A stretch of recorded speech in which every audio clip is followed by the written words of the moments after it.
y va a ser una herramienta para destruir toda obra de las tinieblas. Así que vamos a recibir la palabra que el Señor tiene esta tarde, y aquí lo dejamos con el apóstol Israel. Yo sé que ¿cuándo ha sido bendecido el apóstol? La palabra pasada fue poderosa. Yo sé que hoy hay una gracia del Señor, que el Espíritu Santo va a dar otra palabra que va a ser también transformadora. Así que démosle gracias a Dios por la palabra de esta tarde. Bendiciones.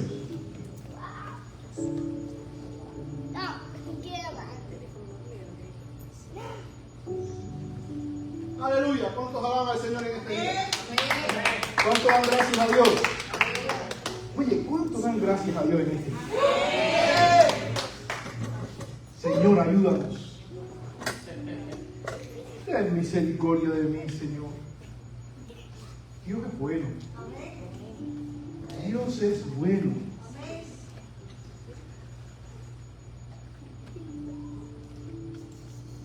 Doy gracias a Dios por esta serie que se ha estado compartiendo. La guerra espiritual es un tema para estarlo enseñando más que en una sección de prédica. Gracias a que se han dado series, es que se tiene un poquito más de un espectro más amplio de lo que es la guerra espiritual, pero realmente la guerra espiritual es un tema muy amplio, que más bien se presta para enseñarlo, porque se nos quedarían muchas áreas por recorrer en lo que es la guerra espiritual.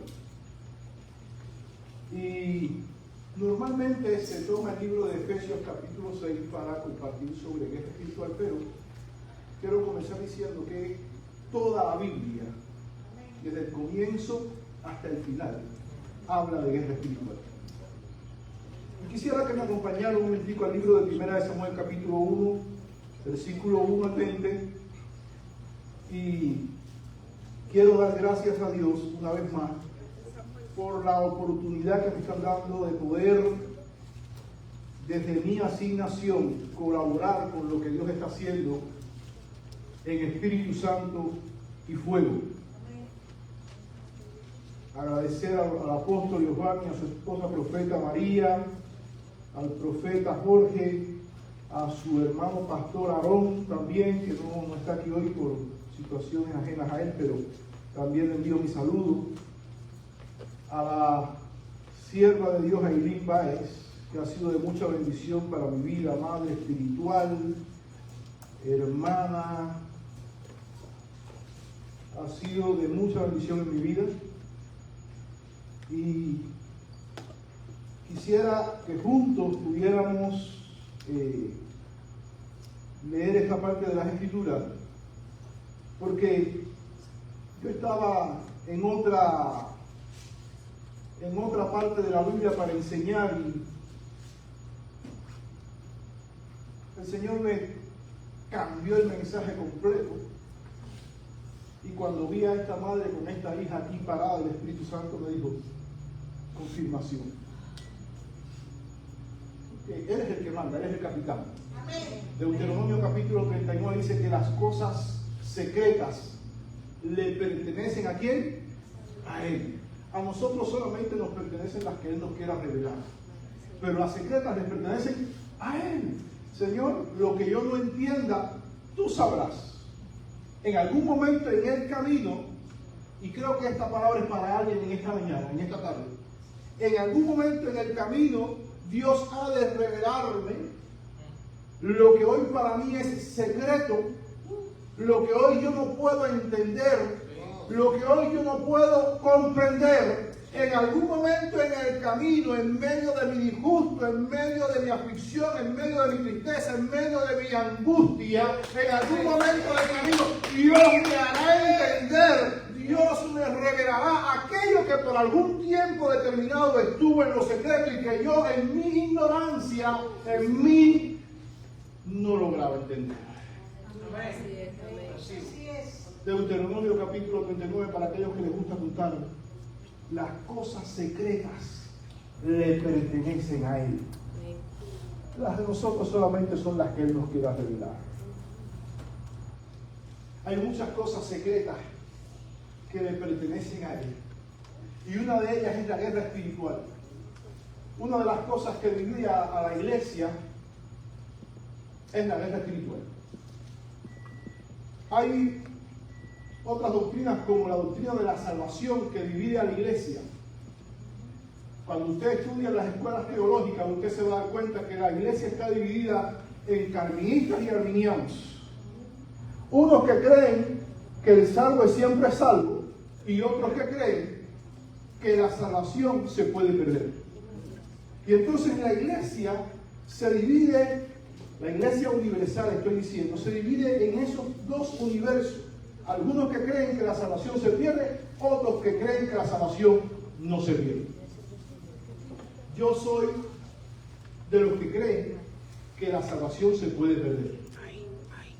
Hubo un movimiento muy fuerte en los años 2000. Allá Cuba llegó, pero comenzó acá, salvo siempre salvo. Y la gente se tatuaba de todo. Y creían firmemente que aunque ellos pecaran, aunque ellos iban a ser salvos. Y todavía hay doctrina, hay corrientes sobre eso. Así mismo sucede también con la guerra espiritual. Hay iglesias, congregaciones, denominaciones que no creen en la guerra espiritual y se les respeta. Pero yo creo por la palabra que Dios ha permitido desde el principio que exista la guerra espiritual con un propósito. ¿Estamos ahí, hermano? Hay un conflicto desde el principio que no comenzó aquí en la tierra. Ese conflicto comenzó con Lucero, con los ángeles, y después se demostró aquí en la tierra.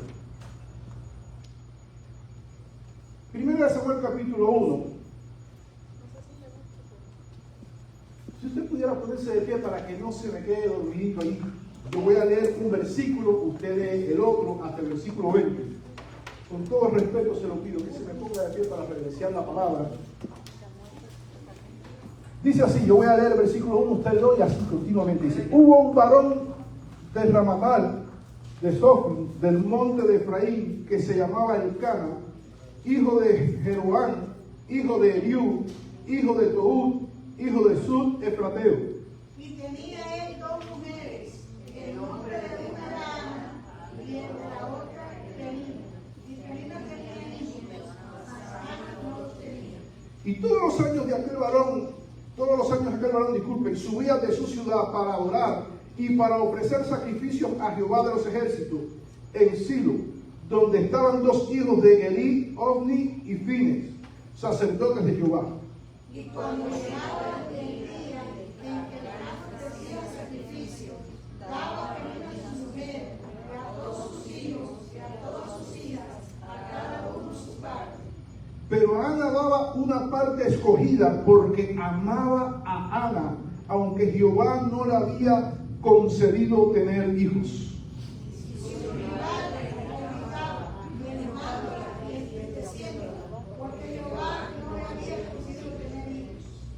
Así hacía cada año cuando subía a la casa de Jehová, la irritaba así, por lo cual Ana lloraba y no comía.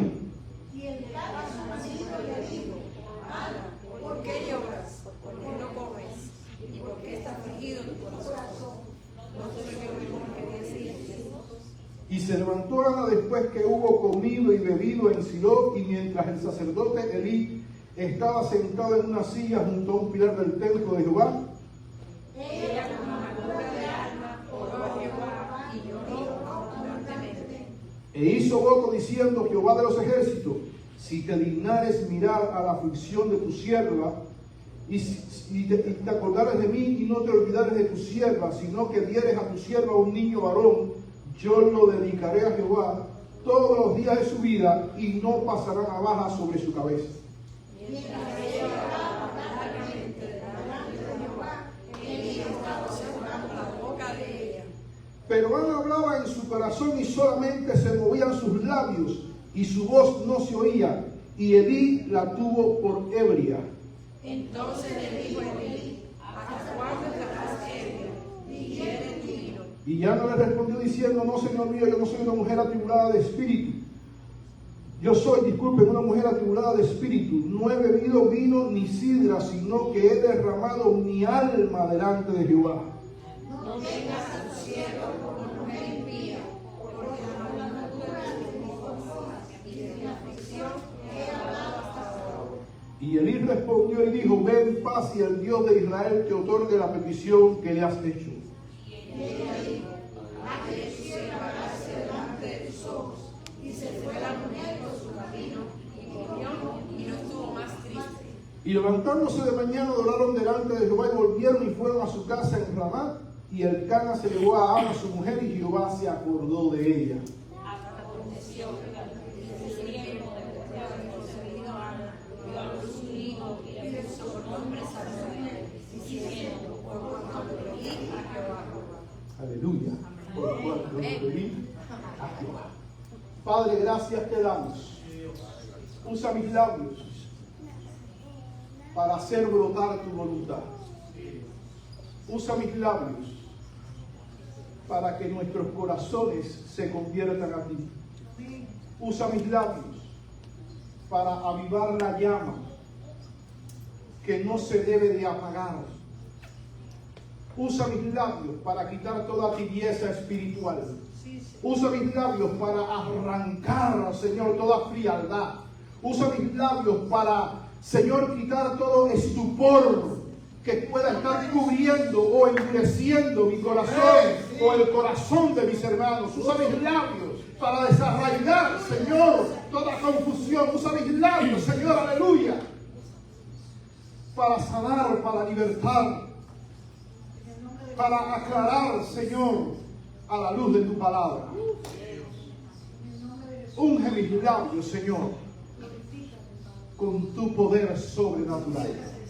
En el nombre y por los méritos de Cristo Jesús, gracias te doy, Señor. Amén y amén. Puede sentarse, hermano amado. Déjenme decirle algo. Hay ofrendas que Dios le da reciprocidad. Usted puede repetir conmigo: hay ofrendas a las que Dios le da reciprocidad. Y cuando yo digo de ofrenda, a veces creemos que ofrenda solamente es otorgar dinero, es otorgar algo material. Estoy hablando la actitud con la que yo vengo a la casa de Dios.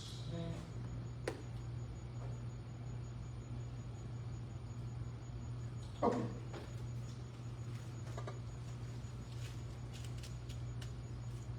Vemos un panorama de una mujer que está en un dilema, está en un conflicto, que está en una historia un poco complicada. En esa época histórica la bigamia era algo normal. Y vemos a esta mujer que está compartiendo la vida de su esposo con otra mujer llamada Penina. Ella era Ana, una mujer devota a Dios, temerosa de Dios. Todos los años subía y le hacía una misma petición a Dios. Pero era una mujer atribulada, una mujer que estaba caminando en tristeza, estaba amargada. Tenía una gran aflicción porque en esa época, para la cultura, el no poder engendrar hijos era una maldición. Y era la sociedad mirándole con unos ojos mal vistos, con prejuicio, Y sin embargo, Penina, que era el instrumento de Dios para Ana, había podido tener hijos, pero dice la Escritura que Penina irritaba. Penina le hacía la guerra a Ana. Y cuando yo vi este pasaje, dije, para mí, Ana es tipo de la iglesia.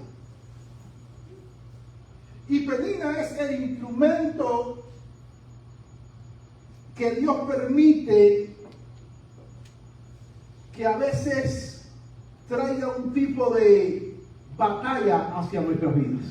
¿Usted está conmigo? ¿Usted me sigue? Entonces, Penina es el instrumento que Dios permite que nos haga batalla, y Ana es la iglesia. Usted puede decir conmigo, yo soy Ana. Yo soy Ana. Entonces yo creo que muchos de nosotros nos vamos a ver reflejados en Ana en este día. Porque muchos de nosotros hemos pasado por tribulación, por amargura, y aunque no haya habido una Penina como mujer, que en ocasiones sí lo ha habido, sí han habido instrumentos que Dios ha permitido que vengan a nuestras vidas, que nos han afligido, que nos han triturado, que nos han martillado. Las situaciones de esta vida a veces han traído tristeza, aflicciones, escaseces, necesidades, traiciones. Y ahí nosotros como Ana estamos yendo en ocasiones a la presencia de Dios, o en ocasiones no estamos entendiendo lo que Dios está haciendo, porque todavía está en los secretos de Dios. Y a veces hasta nos desesperamos y nos alejamos de Dios, dejamos de orar, dejamos de buscar la palabra, dejamos de confiar, porque tenemos tanta tristeza, cargamos con tanta tristeza,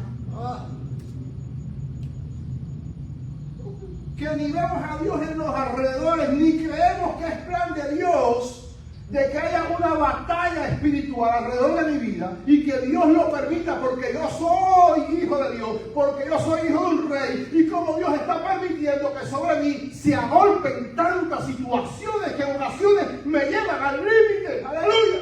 Sí, sí. Y a veces digo, Señor, yo no voy a ir ni a la iglesia.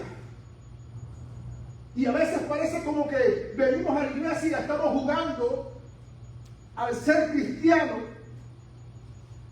y estamos tan lejos de la actitud que Dios quiere que asumamos, y nos comenzamos a distanciar y a enfriar, y lo demostramos en todo lo que es nuestra vida personal, familiar, social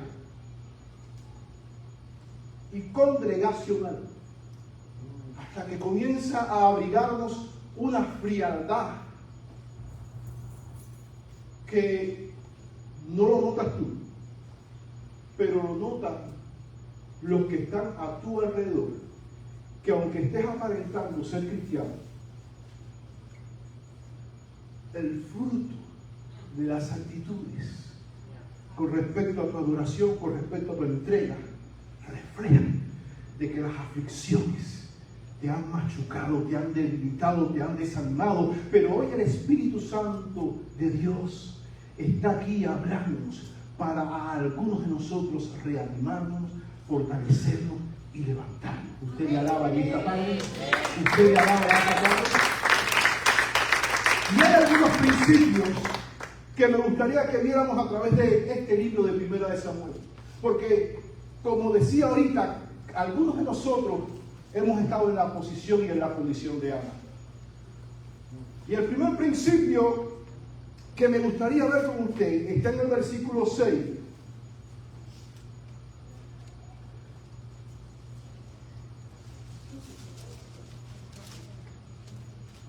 Allí, como Penina,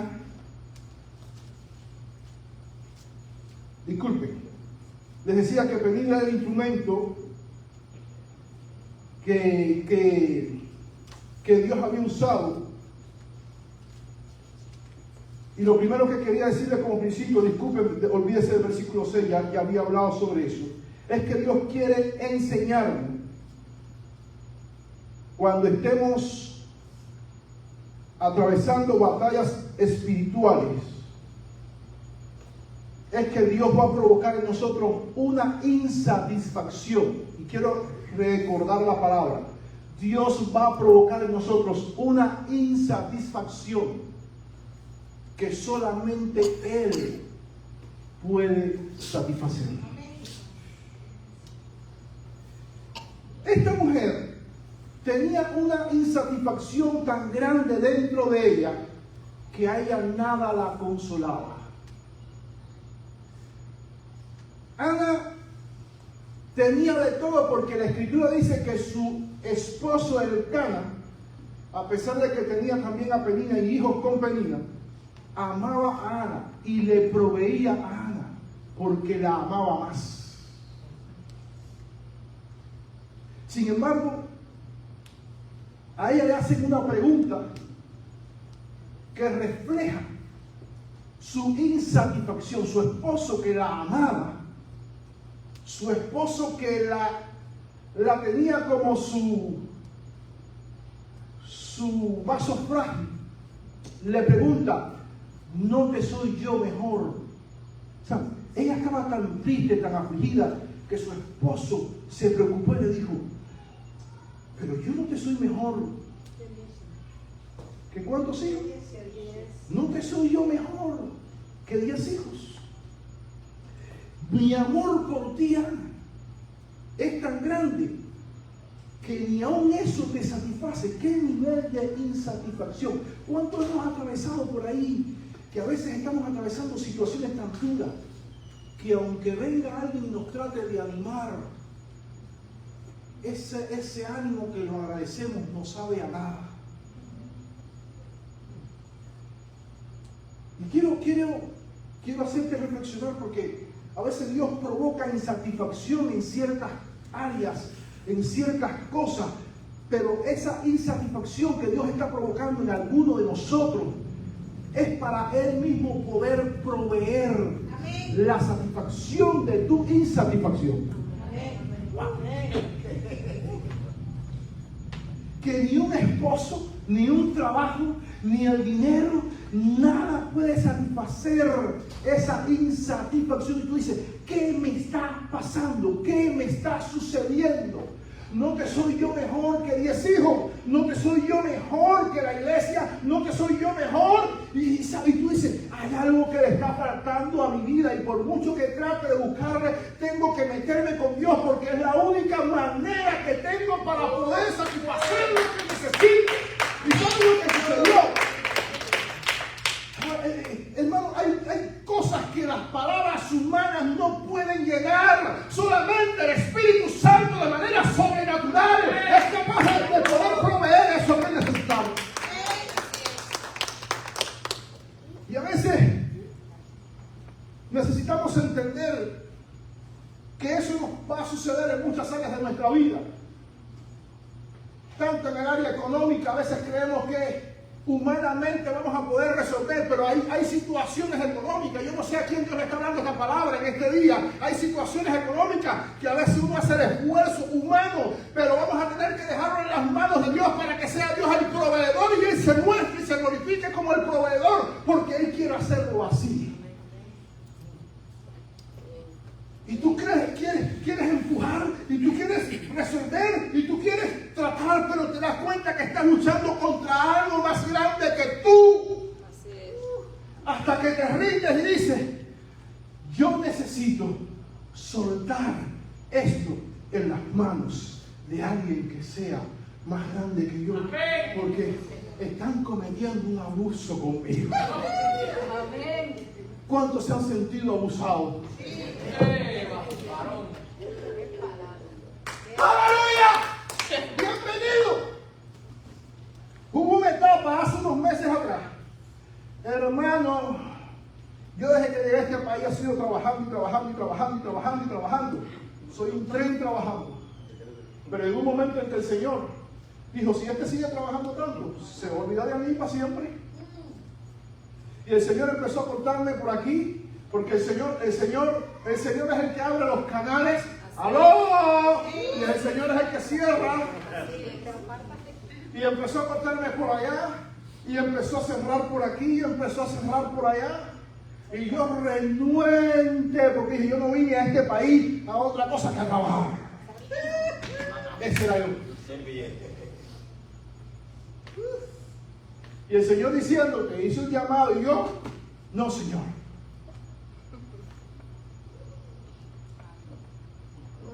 Aló. No hemos sido puestos en su reino por casualidad. No fue elección nuestra, ha sido elección de Él. No estamos pisando este terruño por casualidad. Transmitas a los que no vinieron hoy. Tú no perteneces a Espíritu Santo y Fuego por casualidad. Tú lo escogiste. Dios te escogió. Dios te escogió. Y yo haciéndome el cabezón. ¿Saben cómo termina? Hasta en un salón de operaciones. Pero todavía yo renuente. Y Dios seguía dándome cocotazo. Y esto estoy hablando 4 meses. Salón de operación hace 3 meses. Hasta que tuve que rendirme a Él. Porque Él es el que manda. Y comenzó una insatisfacción que decía, nada. Mi hermano que no es cristiano, él recibió al Señor, ora todos los días, pero mi hermano empezó a decir, mi hermano, ¿por qué no empiezas de nuevo a ir a la iglesia? ¿Por qué tú no empiezas a ir de nuevo a la iglesia? Porque yo y mi esposa notamos que hay algo raro que está sucediendo contigo. Yo sabía lo que estaba sucediendo, pero estaba rebelde ahí con Dios. Yo sabía que estaba patinando o caminando sobre el mismo porque estaba luchando con Dios. Hermano, a veces nos ponemos de corazón duro y tenemos una apariencia muy suave delante de los hermanitos, pero allá adentro lo que está es el lobo y no es el de Blancanieves. Alaba. Usted lo ve así, pero ahí adentro está la rebeldía gobernando. Y yo diciendo, quiero suavizarte. Y tú diciendo, ¿y por qué yo tengo que atravesar esta amargura y esta tristeza? ¿Y por qué Penina tiene que darme tristeza? ¿Por qué Penina tiene que meterme en la cara de que ella tiene hijos y yo no? Alaba.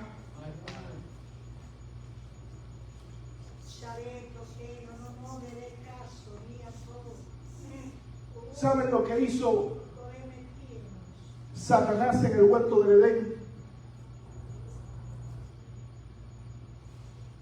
Engañó a Eva y a Adán para quitaran, disculpen, sus ojos de la fuente. Jesús dijo una verdad y vino la serpiente antigua y la suplantó por una mentira. Ellos estaban completos, pero vino la serpiente antigua y suplantó por una mentira la verdad de Dios.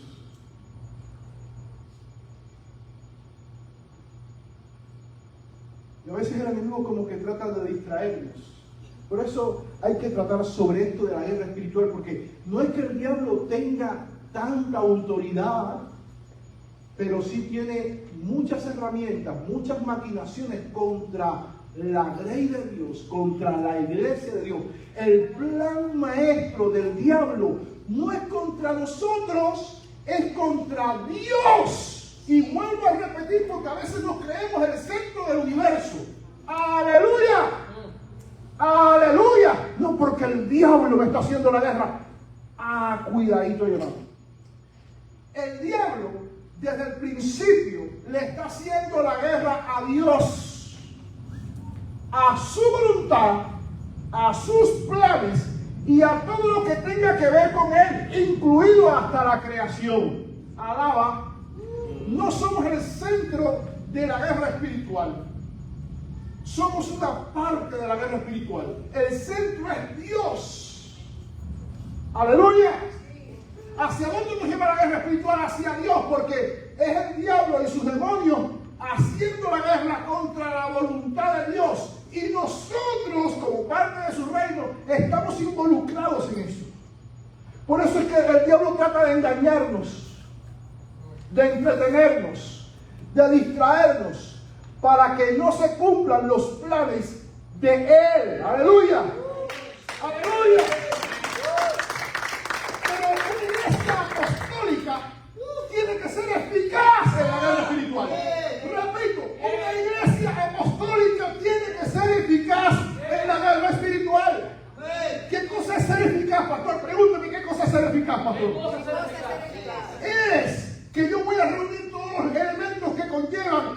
para lograr el propósito, para lograr ser un triunfador, para lograr que se cumplan las metas. Eso es lo que es ser eficaz. Sí. Eficiente y eficaz. Cuando la Biblia dice que la palabra de Dios es viva y eficaz, es porque cumple su propósito. Una iglesia apostólica tiene que ser eficaz en la guerra espiritual para que cumpla su propósito. El apóstol Pablo decía: no golpeo como quien golpea al aire. ¡Aleluya! La iglesia apostólica tiene que saber hacia dónde se dirigen sus golpes más certeros en la guerra espiritual. ¡Aleluya! Y no pelear como que tiene un enemigo a ciegas, sino que sabe dónde está operando el enemigo, cómo se está moviendo, porque él tiene sus estrategias. El libro de Efesios capítulo 6, que se lo dejo para los pastores, el apóstol, para que ellos sigan enseñando sobre eso. El libro de Efesios capítulo 6 da un orden y describe al soldado, de qué manera debemos protegerlo. Pero quiero que entendamos que no somos el centro de la guerra espiritual, sino que los planes de Dios, que son más grandes que nosotros, son el centro de la guerra espiritual. Por eso es que debemos de ser cuidadosos de cómo estamos pidiendo a la iglesia, cómo nos estamos moviendo, si estoy frío, si estoy caliente, porque yo entro dentro de un plan más grande que mis mismos problemas. Usted no lo entendió. Yo entro dentro de un plan más grande que mis mismos problemas. Señor, ¿por qué tú permitiste que Ana, a pesar de que estaba siendo afligida, que era tu hija de bomba, estuviera atravesando por tantas situaciones? Porque Ana, como tipo de la iglesia, era parte de un plan más grande que ella misma. Y Ana, a pesar de que era devota, Ana, a pesar de que era tipo de la iglesia, Ana necesitaba, a través de sus llantos, sus oraciones, su amargura, a pesar de que estaba entristecida, necesitaba atravesar un calvario que le llevara a hacer la oración correcta. Habló. Ana necesitaba hacer la oración correcta. A veces nos creemos muy buenos. Si yo soy buen padre, si soy buen hijo, ¿por qué me atraviesa esto? Si yo voy a la iglesia todos los domingos, escuche esto. Porque hay hermanos, hay hermanas que vienen a la iglesia para que sus hijos se críen en un buen ambiente. Pero usted no vino a la iglesia. Dios no le trajo para que usted se críe en un buen ambiente. Dios le trajo para que usted cumpla parte de sus planes divinos.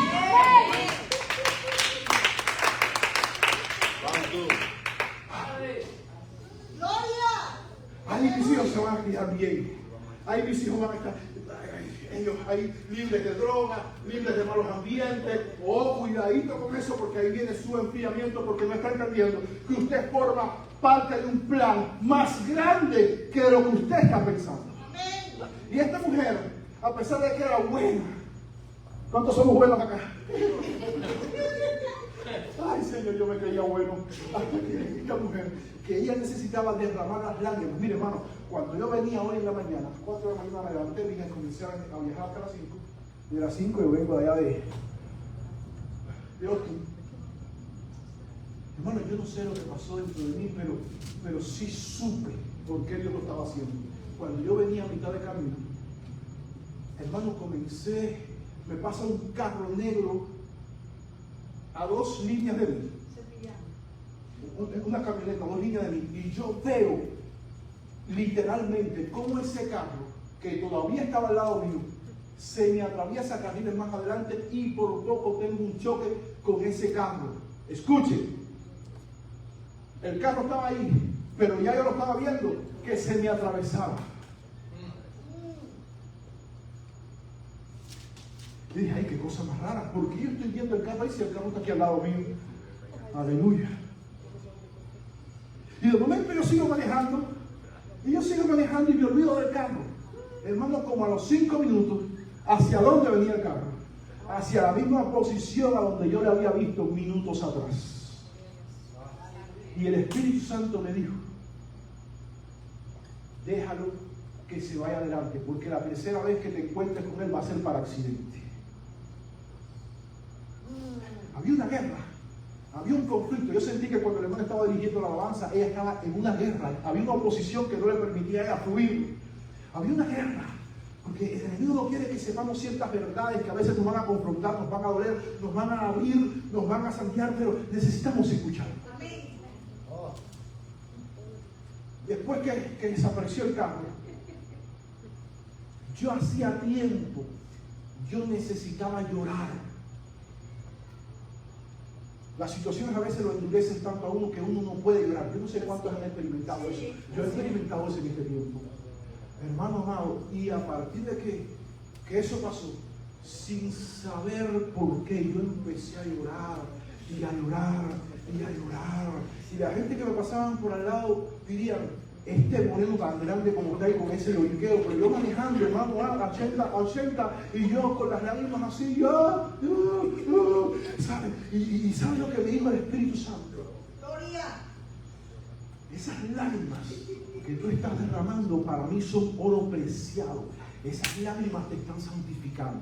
Yo no sé cuántas lágrimas usted está derramando en la presencia de Dios en estos días. Yo no sé cuántas lágrimas usted ha derramado, pero quiero decirte que esas lágrimas te están derramando, te están santificando. Esas lágrimas te están llevando a otro nivel. Esas lágrimas Dios las está tomando en su redoma. Esas lágrimas tienen un valor para Dios. Cada lágrima que tú has derramado en las madrugadas, cada lágrima que tú has derramado ante la traición, cada lágrima que tú has derramado por situaciones que tú dices, ¿por qué yo no me merezco esto? Dios está recogiendo esas lágrimas. Yo no sé a quién Dios le está hablando en esta tarde, pero quiero decirte que Dios me habló a mí antes de llegar acá y me dijo, esas lágrimas para mí tienen un valor preciado.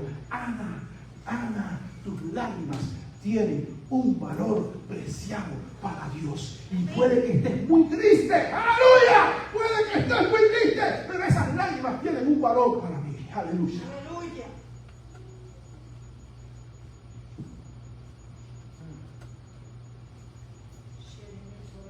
Segundo principio, terminamos el primero. Lo primero es que Dios quiere enseñarnos que cuando estemos atravesando batallas espirituales, Dios nos dará una insatisfacción. Segundo principio, la guerra espiritual, Dios la permite para glorificarse. Si usted va al versículo 10, dice que ella con amargura de alma oró a Jehová y lloró abundantemente. E hizo voto diciendo, Jehová de los ejércitos, si te dignares mirar a la aflicción de tu sierva y te acordares de mí y no te olvidares de tu sierva, sino que vieras a tu siervo, a mi hijo varón, yo lo dedicaré a Jehová todos los días de su vida. ¿Por qué Dios estaba demorando la oración de esta mujer? Porque ella iba y venía al templo año tras año y no había respuesta y todavía seguía afligiendo la vida de Ana.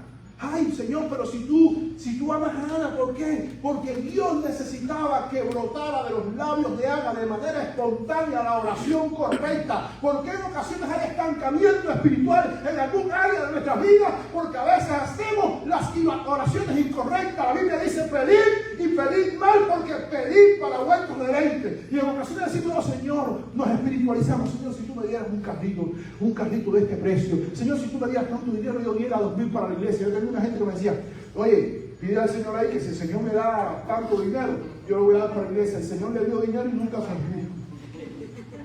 Usted está entendiendo. Dice que ella en medio de su amargura, ella le dijo al Señor, Señor, si tú me dieras un hijo varón, yo lo dedicaré a ti. Aleluya. Aleluya.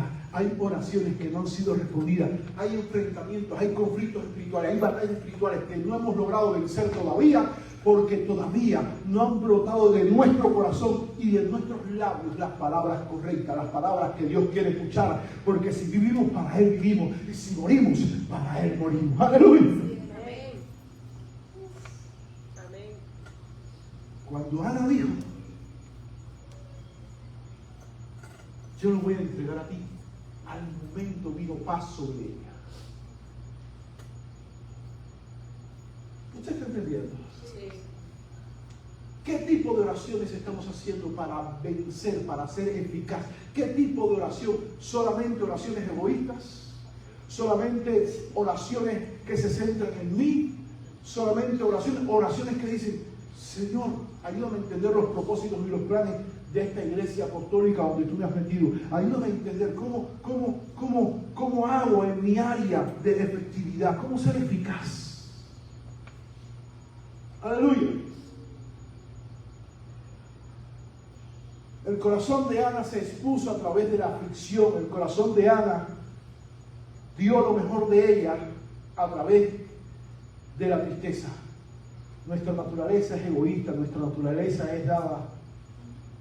Y nuestros planes, en muchas ocasiones, en la mayoría de las ocasiones, están muy lejos de los planes de Dios, porque nuestros pensamientos no son sus pensamientos en muchas ocasiones, aunque estemos dentro de la iglesia. ¿Alaba usted a Dios en esta mañana?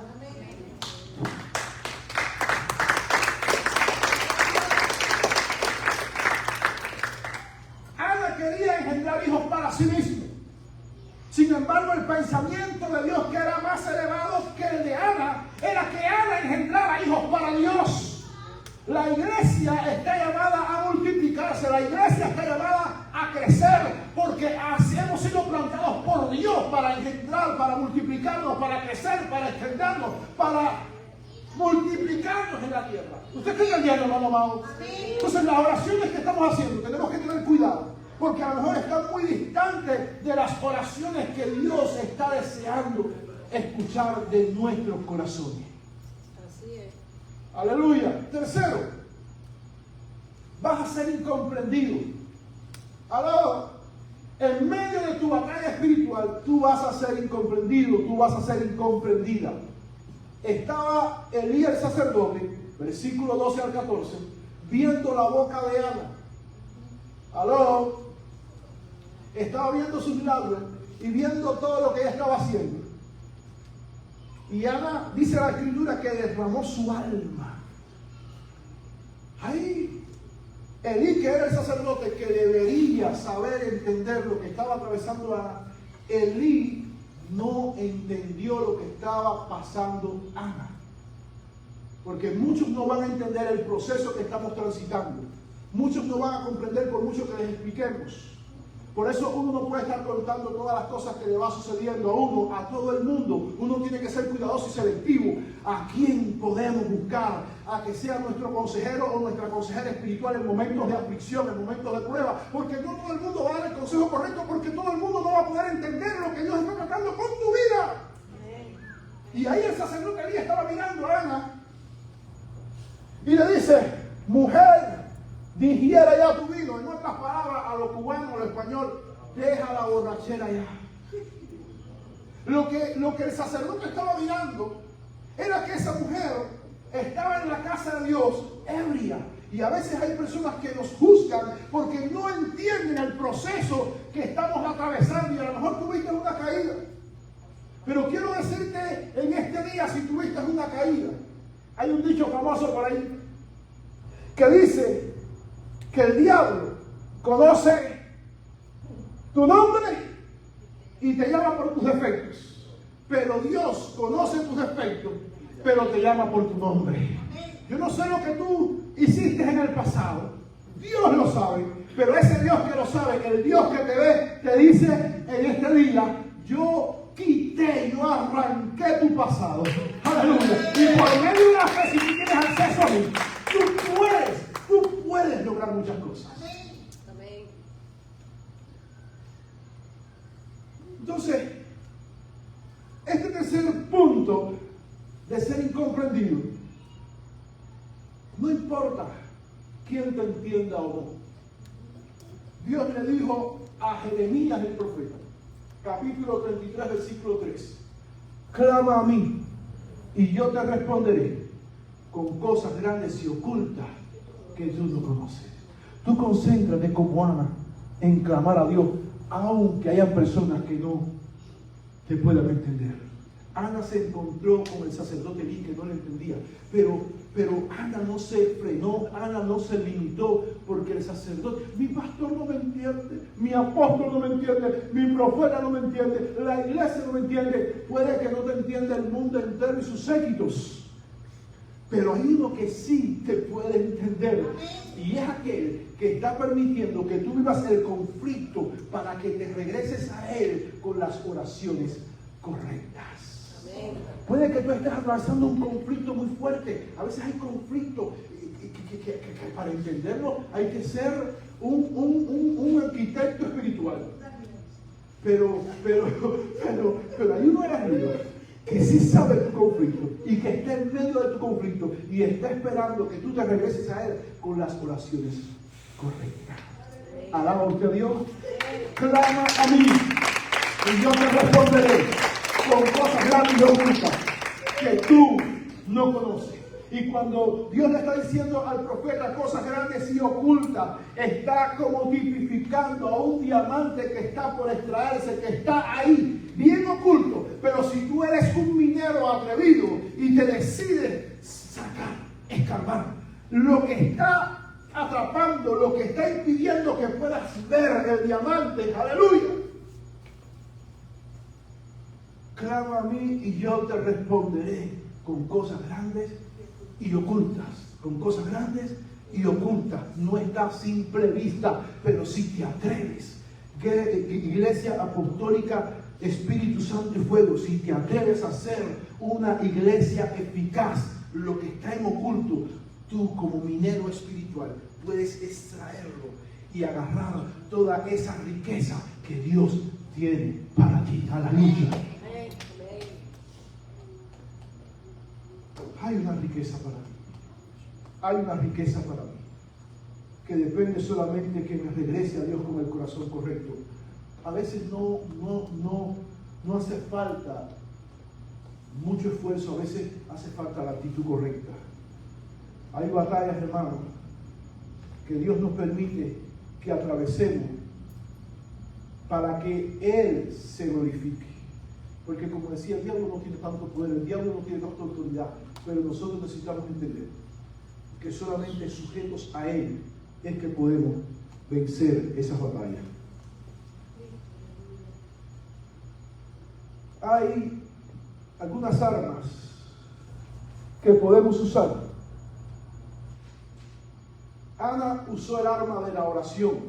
¿Estamos ahí? Sí. Ana iba al templo, pero hay diversidad de armas, porque hay diversidad de dones. Para mí un arma efectiva es hablar en lengua. Y yo hablando en lengua, hermano, yo me meto ahí con Dios. Y yo ahí en lengua estoy entendiendo, porque dice la Biblia que el que habla lenguas extrañas, habla misterios con Dios. He escuchado por ahí en algunos tipos de estudios que las lenguas que se hablaron en Pentecostés eran lenguas humanas, y no estoy en desacuerdo con ellos, pero también creo que había lenguas extrañas y lenguas angelicales que el oído humano no podrá entender. ¿Usted está entendiendo? Sí. Algunos entendían a los edos, a los medas, pero habían otras lenguas, porque hay lenguas que a veces las hablamos y no las entendemos. Podemos interpretarlas como un don en un momento determinado, pero no en todo momento. Hay misterios de Dios que a veces son invisibles, que son ocultos a nuestros ojos y que no podemos darle explicaciones. Y que en muchas ocasiones la iglesia se mete a darles explicaciones a cosas que ni Dios mismo da. ¿Usted está entendiendo, hermano amado? Entonces, yo soy muy cuidadoso porque cuando yo hablo en lengua, yo estoy entendiendo que mi espíritu está siendo edificado y que Dios me está librando de cosas que aún yo desconozco, porque en nuestro entendimiento hay cosas que no podemos entender. Y a veces hay creyentes que le huyen al hablar en lengua, porque es cosa de loco, porque es cosa rara, porque es cosa de usted, ese es el problema. Pero la Biblia me dice a mí que hay un idioma de lenguaje que yo puedo recibirlo como un don, como un regalo, y que ese idioma, que a lo mejor puedo entenderlo, a lo mejor puedo no entenderlo, va a ser para mí como una herramienta para poder edificarme con Dios, aleluya, porque habla misterios con Dios, aleluya, habla. Hay gente que nunca ha experimentado eso, no logra entender y quiere dar una explicación a lo que nunca ha vivido, y yo puedo enseñar lo que no he sido capaz de vivir. En una ocasión se me para delante, muy altaneramente, el hijo de una hermana que ya partió con el Señor, mi hermana. Él no era cristiano. Y él me dice, yo levanto una casa en Cuba, levanto una casa en 15 días. Y ya yo había levantado una casa en Cuba. Y yo le dije, ¿cuánto tú dices que tú te demoras en levantar una casa? No, en 15 días. Digo, ¿y cuántas casas tú has hecho? Y dice, no, ninguna, esta va a ser la primera. Ah, ya. Usted está entendiendo. Yo en estos días me he insultado mucho por las redes sociales. Porque ahora hay un mecanismo diabólico, hay una guerra con respecto a la iglesia, que yo me he insultado. De momento cualquiera con un teléfono empieza a enseñar su doctrina, criticando la doctrina de una iglesia que no le costó, de una iglesia a la cual él no fue a predicar ni a traer creyentes para salvación. Y ellos desde un teléfono comienzan a criticando a esa iglesia que está trabajando, que está predicando el evangelio, empiezan a criticar la doctrina. Y puede que hayan algunos extremos en esa iglesia, porque ninguna iglesia es perfecta, hermano amado. ¿Y saben lo que empiezan a hacer los hermanitos que están distraídos? Que el enemigo los está enredando. Comienzan a hacer una congregación con esta persona que está criticando, con esta persona que está siendo bien instrumento del diablo, y tiene 5,000 seguidores a costillas de otras congregaciones. Yo me metí un like a esta persona que comenzó a hablar de doctrinas un poco raras. Yo le dije, ¿a qué iglesia usted pertenece? ¿Sabe cuántas veces le pregunté? Más de 15 veces. ¿Sabe cuántas veces me respondió? Y le preguntaba, porque él dice que no es pastor, que él lo que quiere es aclarar la doctrina. Y le pregunté en más de 15 ocasiones, ¿a qué iglesia usted va? ¿Con qué pastor usted se congrega? Nunca me respondió. Y uno de los mayores ataques que está existiendo en estos momentos, y en muchas ocasiones con razón, es el asunto de los diezmos dentro de la iglesia. Hay muchos ministerios que han abusado del asunto de los diezmos. Pero quiero decirle algo. Si hay algo que el enemigo va a tirarle es a las finanzas de la iglesia. Porque con las finanzas de la iglesia se hace reino. Y a veces hay muchos cristianos que caen en las trampitas, en la confusión. Y no sé por qué me fui del tema, porque este no es el tema. De estos que están pujando, de estos que están para ganar adeptos, para entonces esos que criticaron tanto a esos hermanitos que daban los diezmos en su iglesia, entonces se los den a ellos. Y están buscando mecanismos muy diabólicos, muy demoníacos,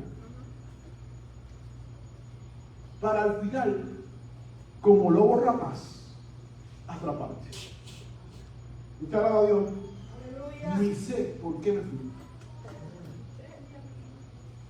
Pero Dios sabe. Mi arma efectiva, la intercesión en lengua. Amo interceder en lengua, pero el de Ana era una oración sencilla. Una oración derramando su alma. Esa fue la herramienta de Ana.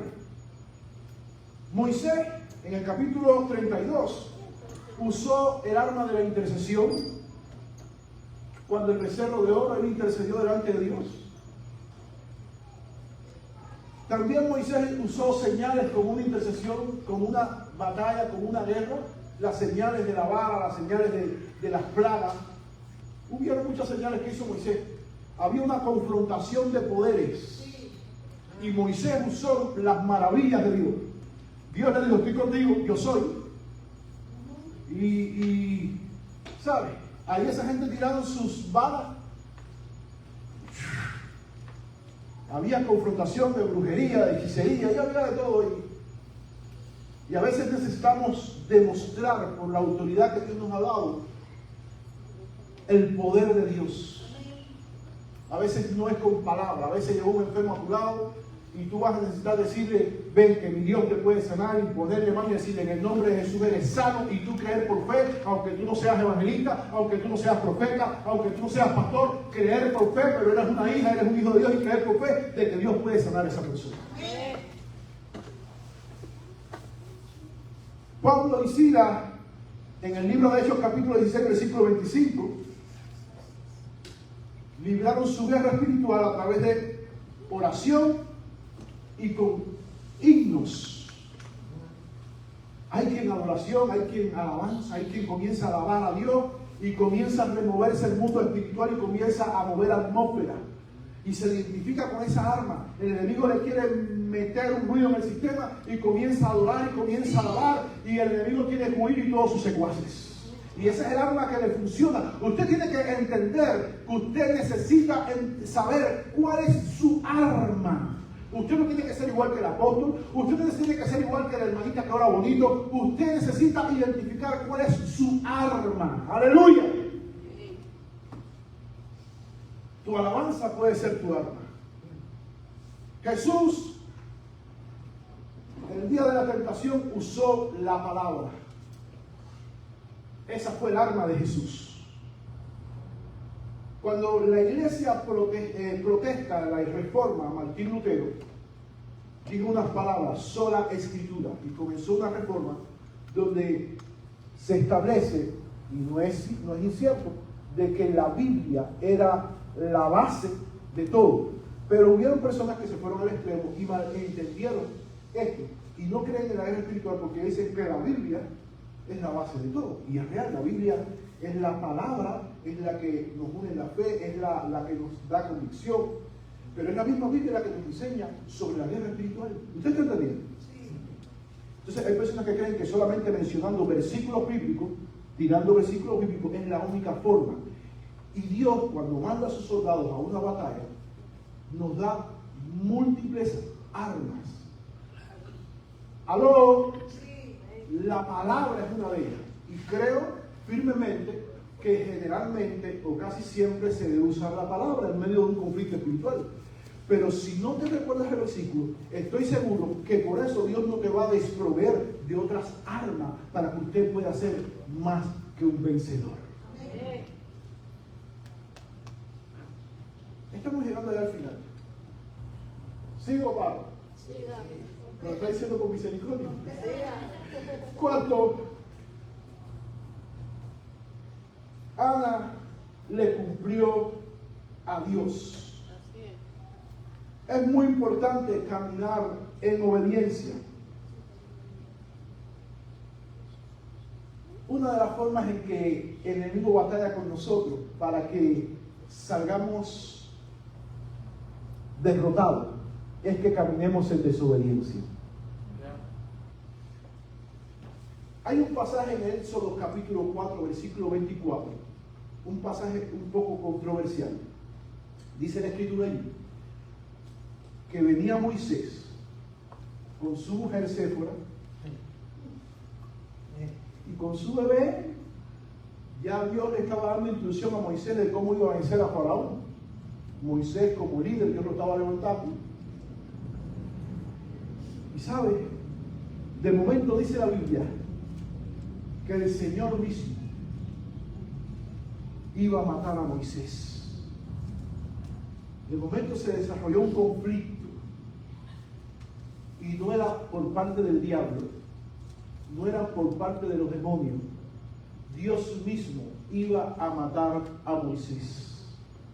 Y Séfora, que no tuvo el comportamiento de Eva, disculpen, fue una mujer que actuó de manera rápida al ver que la vida de su esposo corría peligro. Dice la escritura que buscó un pedernal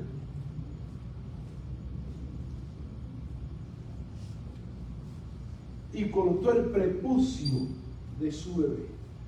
Y escuchen, por la ley, los hijos de todos los nacidos necesitaban ser circuncidados a los 8 días. Y como usted sabe, esa circuncisión era señal del pacto entre Dios y su pueblo.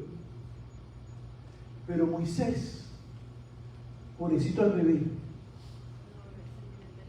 su mujer, pobrecito al bebé, ¿sabe lo que es que el niño a los 8 días tenga que... Déjenme explicarle qué cosa es un pedernal. Era un tipo de roca, era un tipo de piedra que se le sacaba filo. Y el prepucio del bebé a los 8 días de nacido. ¿Cuántos son médicos acá? ¡Ay! ¿Provoca dolor eso? Yo nada más que de pensar eso me encojo. El prepucio del bebé tenía que ser a los 8 días de nacido. Después tenía que estar 40 días separado. Ahí. Pero a Moisés se le olvidó cumplir ese mandato de obediencia. Y el Señor, por ese simple hecho de desobediencia, le salió al encuentro a Moisés para matarlo. Déjeme explicarle. El pedernal es como la palabra,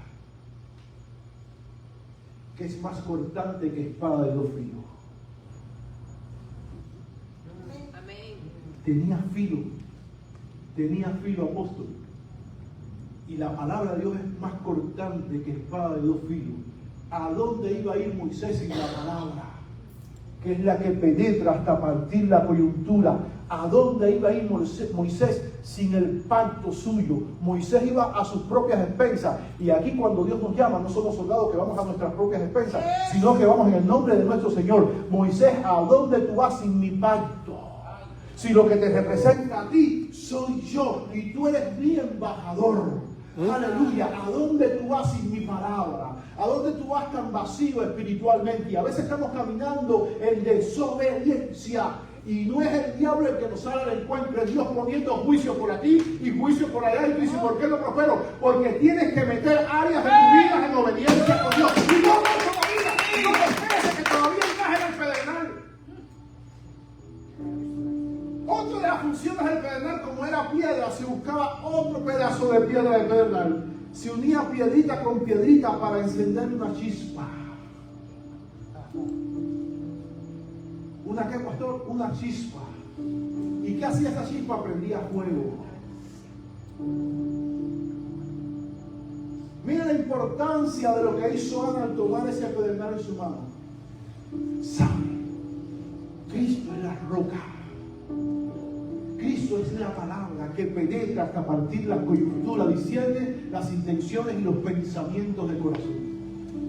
Pero Cristo, como la roca, como ese pedernal, también es quien nos provoca esa chispa de espiritualidad que enciende esa llama para que no seamos cristianos renuentes, cristianos fríos, sino que nos enciende como llama viviente para que demos frutos para su gloria y su honra. Cristo como pedernal quiere que nosotros dejemos que seamos circuncidados en nuestro corazón para que seamos fructíferos para gloria y honra de Él. Hay rompimientos que no han sucedido en nuestras vidas. Hay estancamientos que han venido en diferentes áreas en nuestra vida porque tenemos que permitir que el pedernal de Dios troce algunas áreas de nuestras vidas. ¿Provoca dolor? Sí. Provoca dolor. ¿Provoca tristeza? Sí. Déjeme decirle algo.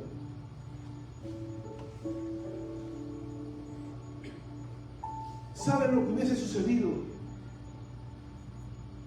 si Ana no hubiese entregado a Samuel a Dios? Ana estuviese idolatrando a Samuelito. Estuviera cuidando tanto a Samuelito que lo iba a idolatrar. Pero Ana se lo entregó.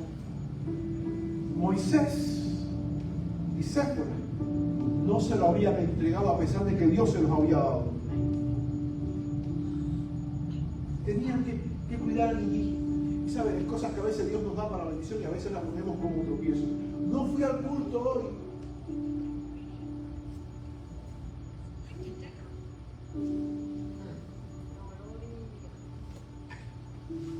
Porque el niño no quería ir al culto. No fui al culto hoy porque el bebé estaba durmiendo. Y el bebé puede ser muchas cosas. El bebé puede ser distracción. Onda de añade, porque quiero ser allá. Todo lo que usted quiera que sea el bebé. Dios dice hasta que no hagas la oración correcta. Hasta que no gires tu corazón de manera correcta hacia Dios. ¿Cuántos le alaban en esta tarde?